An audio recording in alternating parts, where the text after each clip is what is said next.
My name is Connor. I'm a purple belt in Jiu Jitsu and I'm a Jiu Jitsu strength and conditioning coach. I work with a lot of grapplers on helping them improve their physical performance on the mat through using the gym and using strength and conditioning to physically supplement their training and make them stronger. The sun's going to come in and fucking blimey now. Not that my lighting's very good.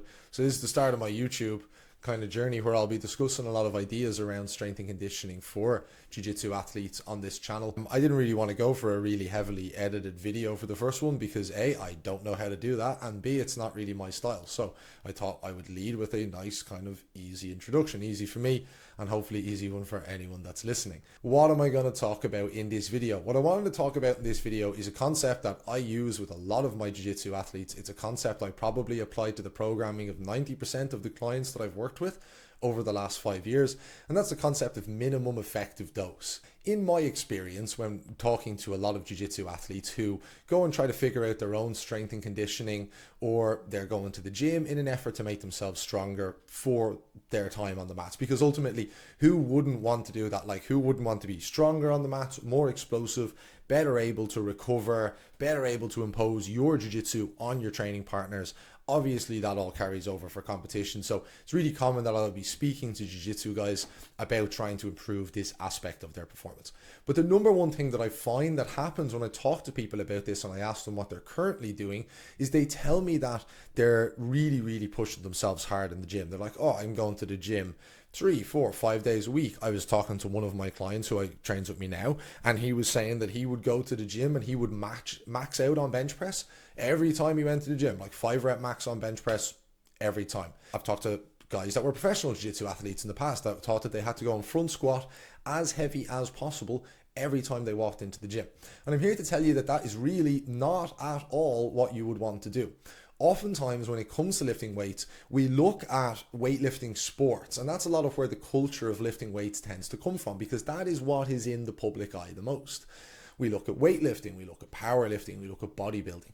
And in these sports and in these disciplines, there is a huge amount of time spent in the weights room. That is very much the discipline itself. Is in powerlifting, can you move the heaviest weights possible? In Olympic weightlifting, can you move weights really quickly? In bodybuilding, can you use weights to change how your body looks so that you can look better than other people that lift weights to change how their body looks? Bodybuilding is not really for me.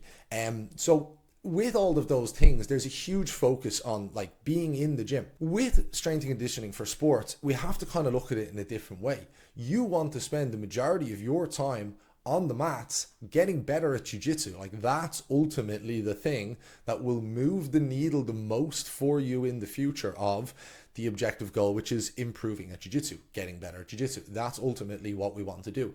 The weights is just a supplemental thing. The way I look at it is your body is the thing that does the jiu-jitsu. You learn it, yeah, and you apply the techniques, but your body is the vehicle that has to get you through those couple of years of doing the jiu-jitsu. So you should probably treat your body with a bit of respect, make it stronger, put some good food in it, allow it to recover.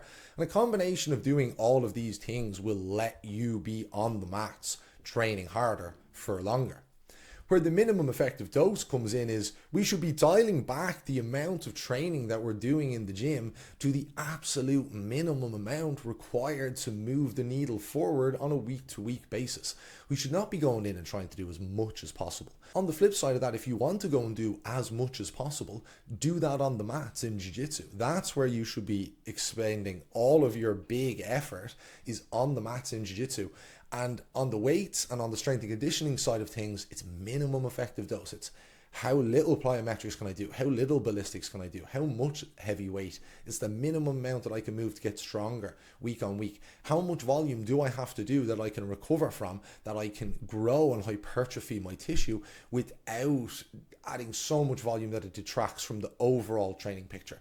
Jiu-jitsu is a really tough sport, and if I could be 100% honest, it's a lot tougher than a lot of other sports, and the demands on the body just by nature of the sport are really tough as well.